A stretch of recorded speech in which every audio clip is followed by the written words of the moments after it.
యేసు రక్తమే జయం పరిచర్య ప్రైజ్ ద లార్డ్. జూన్ 21వ తేదీ 2024. ఈరోజు దేవుని వాక్యము.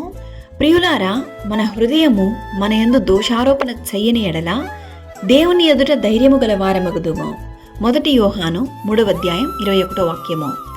దేవుడు మన హృదయము కంటే అధికుడై సమస్తమును ఎరిగి ఉన్నాడు గనుక మన హృదయము ఏ ఏ విషయములలో మన యందు దోషారోపణ చేయునో ఆయా విషయములలో ఆయన ఎదుట మన హృదయములను సమ్మతిపరచుకుందుము. క్రీస్తును విశ్వసించి ఆయన మార్గములలో నడిచేటటువంటి వారికి దేవునికి విరోధమైన కార్యములు చేసేటప్పుడు తమ హృదయమందు దోషారోపణ కలుగును.